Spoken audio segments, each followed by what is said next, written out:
You're listening to the Unwritable Rant podcast with your host and bourbon-soaked storyteller, Juliette Miranda.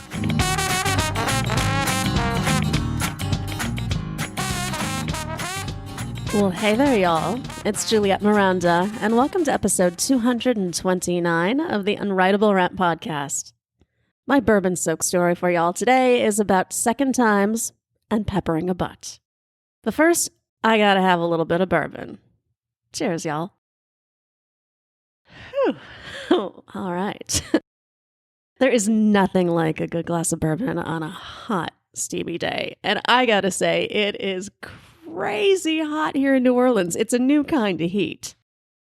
I mean, we left behind the wind chill of Chicago to discover what is a heat index, which pretty much means that it may only be 95 degrees outside, but the heat index makes it feel as though it is 120 degrees. I'll tell you, all of the French Quarter is hazy and slow and dripping with dirty condensation. You can't even hear the music from the stores and restaurants because it is drowned out by the mechanical whir of every air conditioner in the quarter. And we can barely get in and out of our house because the wood door and the wood windows, well, they just kind of swell into place. But you know what? I love it. I do. Yes, the heat is oppressive, and yes, I am sweaty as balls, but I still love it because I love the summertime. And because there was once a time when I would have done anything, and I do mean anything, to extend my summers. And now that I have, well, I intend to enjoy every single minute and every steamy degree of it. I've been kind of torturing my guy lately with a playlist of all of my favorite summer songs, which unfortunately for him consists of 70s AM hits and really shitty melodic hair rock. I suspect that if he hears Young Love by Aldo Nova one more time, he's gonna have me committed.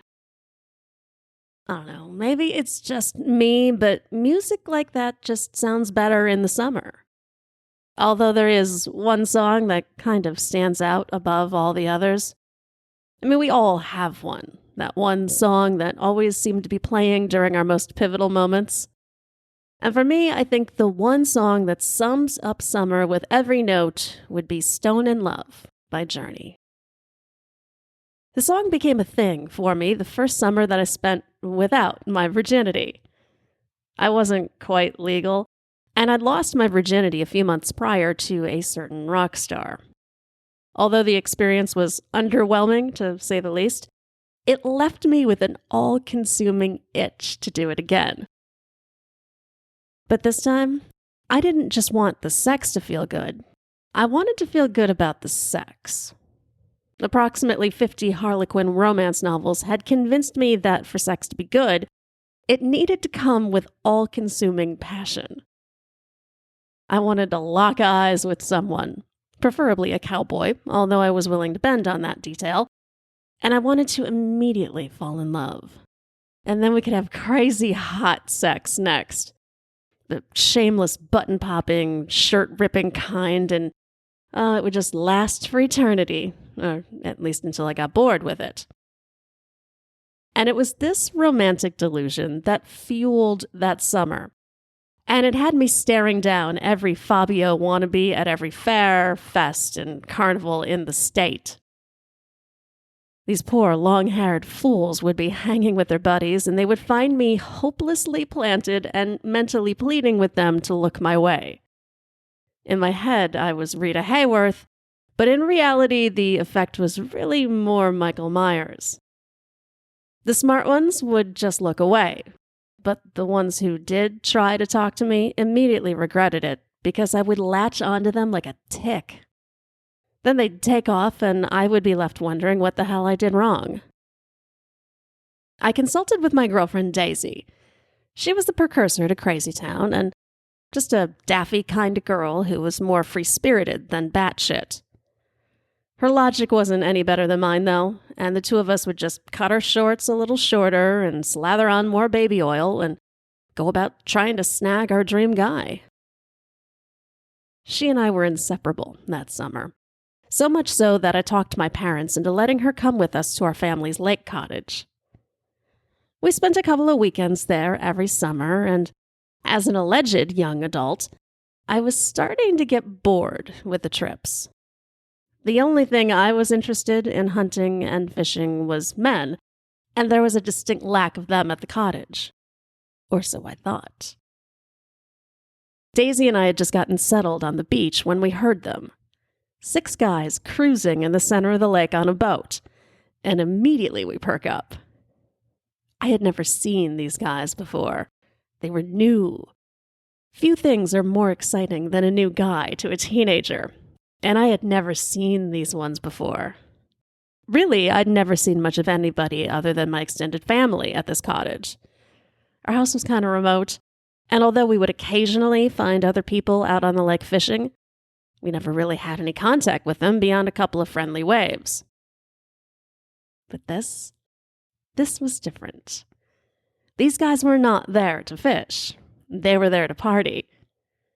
So Daisy and I check them out through our heart-shaped sunglasses, and we immediately like what we see.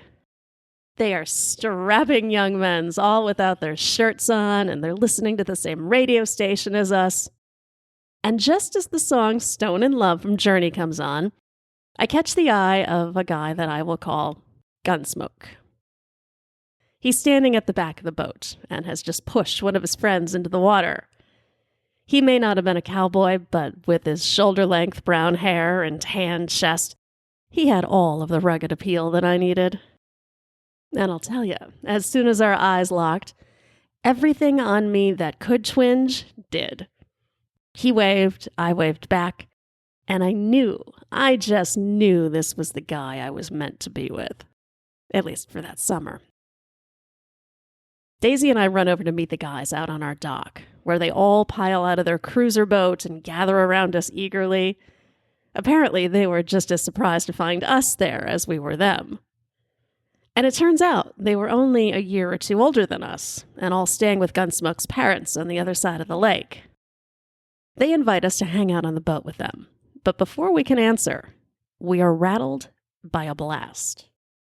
The boom echoes around us, just bouncing off the hills and making it seem far bigger than it really was. The guys and Daisy panic, and they look ready to scatter. I mean, they're likely thinking that we're under attack from some sort of woodland maniac.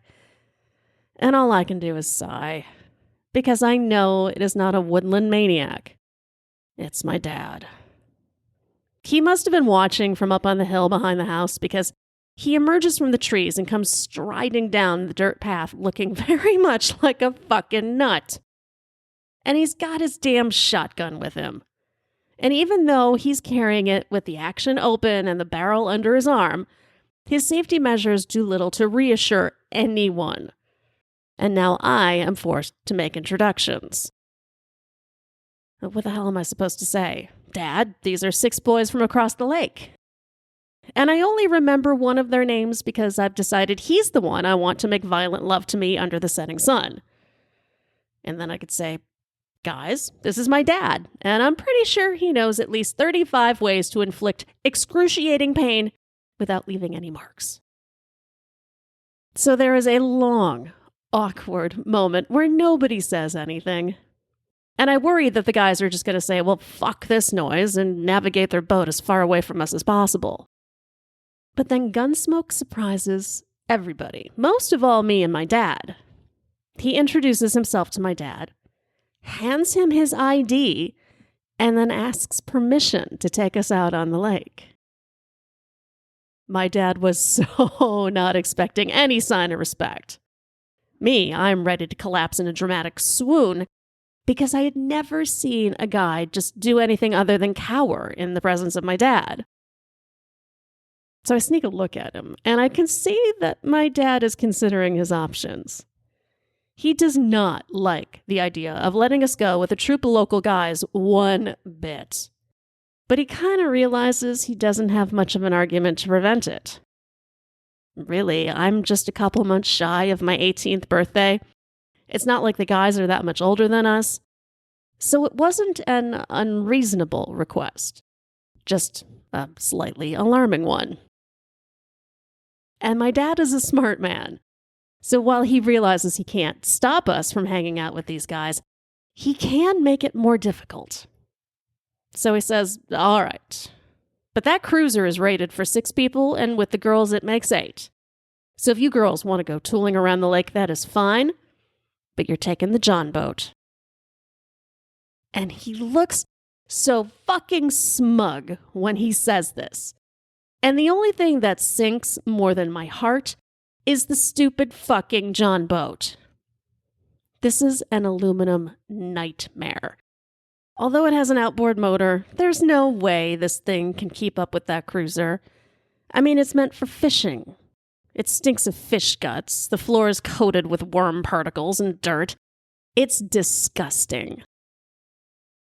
Looking back, I can only guess that Gunsmoke, being a bit of a country boy and all, was kind of used to overprotective dads. Because he doesn't panic, he doesn't freak out, he just smiles politely and says, "That sounds like a good call, sir. And I'll be happy to escort the girls around the lake myself." I have to stifle my squealing, and I do my best to not start dry humping Gunsmoke's leg. And my dad, he knows he's beaten. All he can do is toss us 2 life jackets and grumble, "Fine, be back by dark." Daisy and I run to grab our beach bags, while the boys likely do a quick coin toss. Because when we return, we see that Gunsmoke has a hunky blonde guy waiting with him, while the other guys are pulling away from the dock in the cruiser. I hop into the stupid fishing boat, and I cast a triumphant look toward my dad that just screams, "Ahoy, jerkface, I'm out of here." And then Gunsmoke fires up the motor, and we putter off into the sun. Our lake is more winding than it is wide, and it's surrounded by thick patches of oak and cottonwood trees, and at the time, there were really only a handful of homes off the shore. Most of them had been tucked into the woods and nestled against hills, so it was really kind of isolated out there. It was just us on the water. And when you looked out across the lake, all you'd ever really see were trees, towering and old, and in my mind, just dazzlingly green. Gunsmoke points out his family's home as we pass it, and follows the lake down another bend until we catch up with his friends. They've stopped at a fairly large shore and are setting up camp on the beach. Technically speaking, this lake didn't have beaches, exactly. I mean, at least not what you'd find in the ocean. Most of the shores were composed more of silt and rocks than they were sand. My own family would actually buy a truckload of beach sand at the start of every summer, and I'd be forced to spend an afternoon combing it down into a soft bed. But the guys had managed to find the one genuine shore off all the lake. Just a wonderful expanse of yellow sand that gently transitioned into grass as it nears the woods. Daisy and I hop out and run to spread our beach towels while the guys unload the cooler. Now, I've never been down this far on the lake before, so I don't really know the area that well, and although the thought does make me a little nervous, I gotta say it is completely overridden by my consuming heat for Gunsmoke. Damn, did I dig that guy. I digged that guy so fucking hardcore. He drops down in the sand next to me and hands me a beer. And it's old-style beer, the official cheap beer of all Midwest teenagers in the 80s. I drink it because it is there and it is cold, although I don't know if you've ever had old-style beer. Quite really, I could have just slurped from the lake and it probably would have tasted better. Still, Gunsmoke's drinking it. I don't want him to think I'm not cool. Because he has turned out to be every bit the steamy dreamboat that I had hoped for. And on top of that, he's funny and he's nice, and most importantly, he's into me. Daisy is equally taken by her own guy, who has just picked her up and is threatening to throw her in the water, so while they frolic, Gunsmoke and I get a little better acquainted. And it only takes the length of side 1 of the Journey album Escape for us to decide that we are head over bare feet in love. It is amazing how quickly and easily 2 teenagers can declare love. Of course, back then, you could learn everything you needed to know about someone by asking about their favorite band. His favorite band was Journey, mine was Bon Jovi. Clearly, we were made for each other. Gunsmoke flips the tape over and asks if I want to take a walk with him. Teenagers do not take walks any more than they watch movies. It's always code for sex. And I know this, and I can feel my heart start pounding, and I'm thinking, yes, this is it. I take a quick look for Daisy, and I'm happy to see that she and her blonde Adonis are making out on the deck of the cruiser. The other guys are busy playing frisbee. So as far as I can tell, there is absolutely no reason in the world why I shouldn't follow Gunsmoke into the woods. And for the entire second side of the Escape album, there wasn't. Gunsmoke grabs a blanket, I grab my beach bag, and the two of us wander off to a secluded and shady spot. You know, I've asked several of my friends whether or not they can recall the second time that they had sex. And it's funny. They all remember their first times. I mean, practically down to the exact date and time it happened. But no one could pinpoint their second sexual experience beyond kind of a fuzzy memory of it being generally better than their first time. Well, me, I remember everything about that second time. Like how Gunsmoke tasted of salt and old-style beer, and how the air smells like moss and hickory, and how I did my best to ignore the sensation that ants were crawling on me the entire time. Seriously, sex in the woods, y'all, it's definitely not everything the Harlequin romance novels make it out to be. I will say it did help that Gunsmoke was 5,000 times better than the rock star was.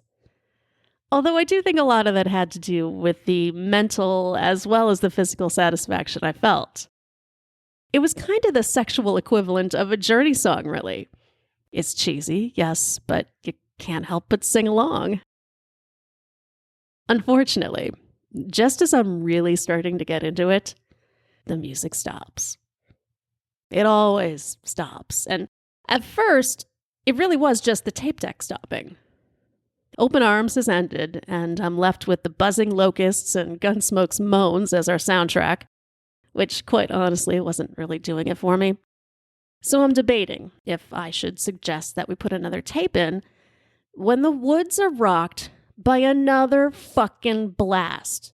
This time, so close we can practically smell the sulfur. And son of a fucking bitch, I know that sound. And I'm wondering, how is it even possible to be confronted by a shotgun twice in a single fucking day? And the thing is, I'm not even scared, because I am confident it is my dad, and he has somehow tracked us down and wants to murder the newfound love of my life. So I get a little yelly. I do. I get a little yelly because, for fuck's sake, I'm not a little kid anymore. And if I want to get it on in the woods with a perfectly nice guy who says that he loves me, I'm going to go right ahead and do it. And there's nothing that anyone can do to stop me. Because nothing can stop love, not even a stupid shotgun. I may have topped my little monologue off with a hot "so there," and then nodded Gunsmoke as if my speech has just solved the problems of lovers everywhere. And the thing is, it didn't. My words have zero meaning, and the woods erupt with another shotgun blast. This one sends the birds flapping right out of the trees, and I have to come to the conclusion that shit, that did not come from my dad. My dad never shoots twice. That's just not his style. Besides, this time the blast is accompanied by a very angry and very unhinged voice. We can't see who it's attached to, but it is instructing us in no uncertain terms to get the fuck off of its property. Gunsmoke and I detach ourselves and take off running toward the shore. He is screaming for the guys to start the boats, while the voice behind us is rattling like a madman about all of us damn kids fornicating on his property and leaving our rubbers all over the beach. That was actually one thing the disembodied voice did not need to worry about.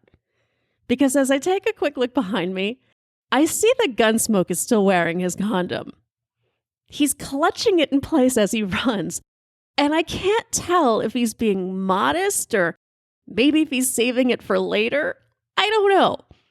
But the sight of my heartthrob tearing mostly naked through the woods isn't quite as attractive as I might have fantasized it to be. And then it hits me. that I am also naked and running. Have you ever tried to run through the woods? It's not easy. There is shit to trip over everywhere. And when you try to do it naked, well, let's just say there's no way to be pretty about it. My bikini is balled up in my fist. It was the only thing I had thought to grab before we made our mad dash. And for a second, I debate whether or not I should stop and put it on. It may not have covered much, but it would have been something. Because I am about to emerge from the woods in front of everyone looking very much like the final girl in Texas Chainsaw Massacre, just less bloody and more fleshy. And the thought is so mortifying that I'll tell you, I very nearly let my ego get me killed. Another blast from the shotgun makes the decision for me. I run. I run like I have never run before or since, until I hit the water and throw myself into our sorry floating tin can. Daisy and her guy are ahead of us in the cruiser, and one of the guys has managed to get the motor running on our smaller fishing boat just in time for Gunsmoke to come crashing in. The engine gurgles and sputters and eventually gets the idea that it is supposed to propel us into the lake, just as the gun-wielding psychopath comes barreling out of the woods. Now in my head, he had been every horror movie monster rolled into one. But in reality, he kind of looked like somebody's grandfather.